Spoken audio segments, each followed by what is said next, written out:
Carl, welcome to this week's edition of In the Dugout. We'll start off, there's only one place we can start really, looking back at the opening weekend of the Betfred League One season. A comfortable win over Coventry, winning 70 points to 10, but it was the most pleasing thing that there's so much room for improvement still there within the group. Yeah, I'm led to believe that Richard wasn't too happy with the start. But on the playing side, that's a question for Richard, what he thought about it, and I think you've done your interview with him and he's explained what he thought. For me, I was really pleased with everything off the field, underneath the concourse, the kids zone, the face painting, the animals, the PlayStation, Doon Valley Bulldogs with their matchday experience.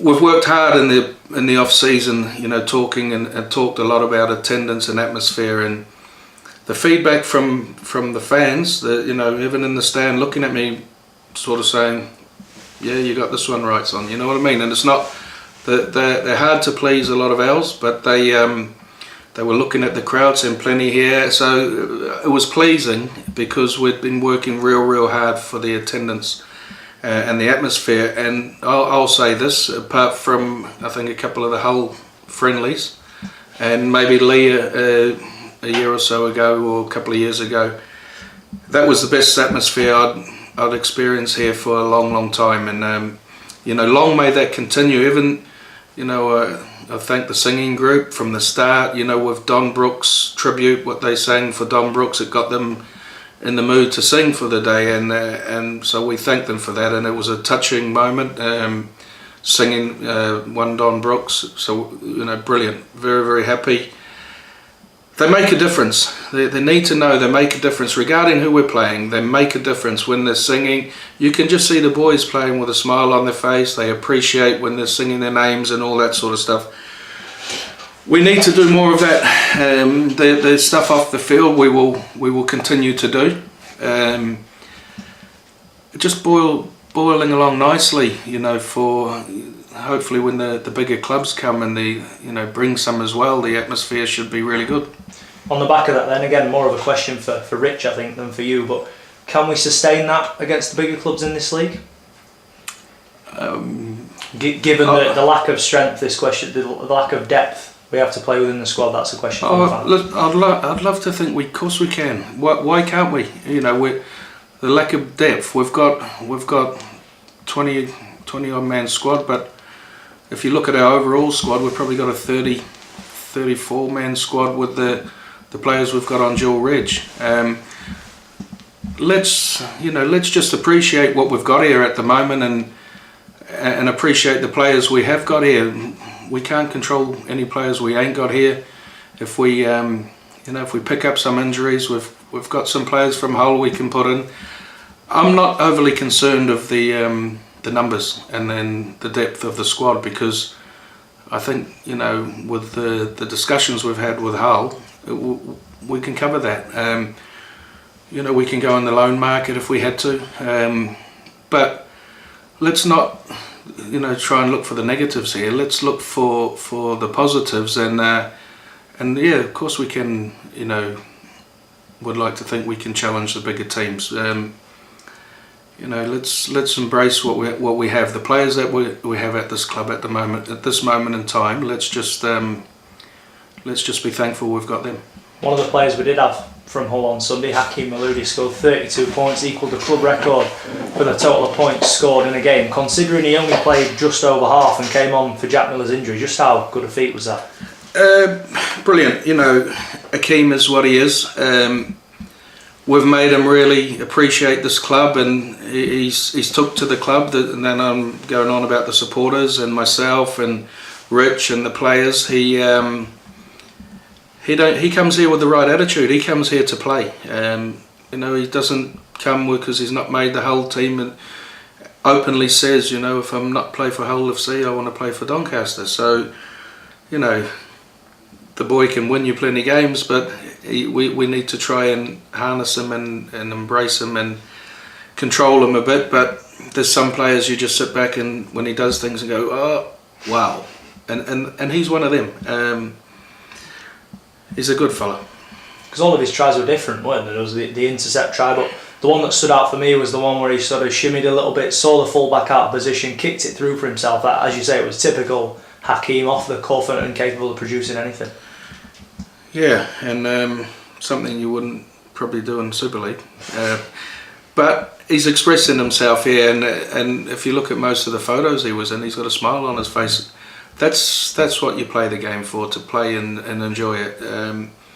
He's got a big future at Hull if he starts, doing all the right things, and we'll try and work with him on that for him, because he's a great kid. And another question from the fans, a fairly obvious answer I think, but could another team take Hakeem from Hull FC on loan if they wanted to? Yeah, I think the answer is yes. The conversations we've had though with Hull and that is, they want him to progress and they want him to learn under Richard, and they're happy for him to play here.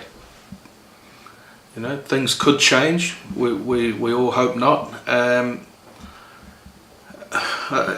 Yes is the answer, but I'd like to think that he'll be with us if he doesn't play for Hull. I don't think Hull are probably in a position at this stage to loan him out because they need him for cover there, whereas the Dual Reds fits at the moment.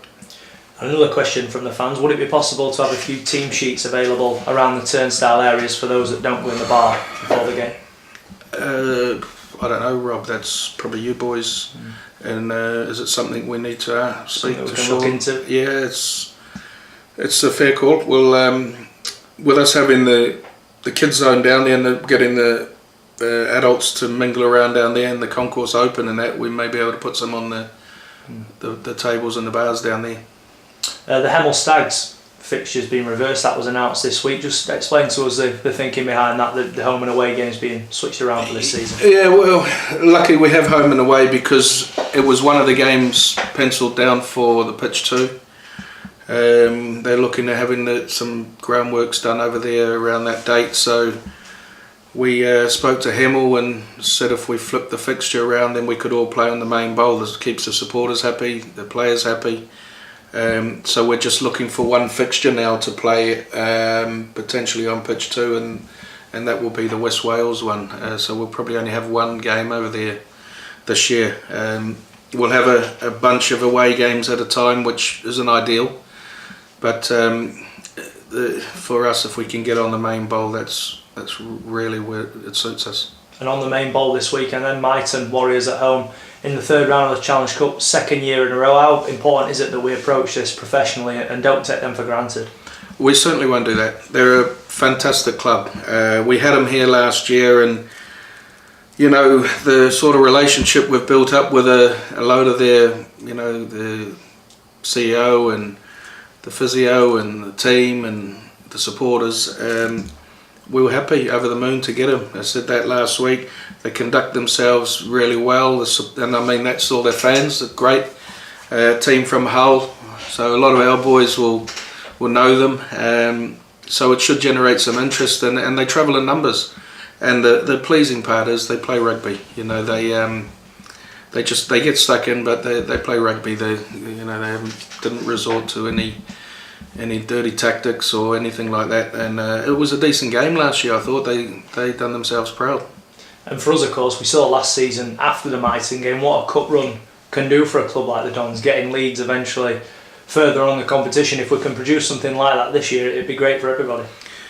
Yeah, our focus is obviously the league, but what a great night it was at Headingley. The players loved it, the spectators loved it. Obviously we won't get them in the next round, but we may get Warrington or LKR would be nice. So all the big boys are in the next one, so it's vital we really focus our energies.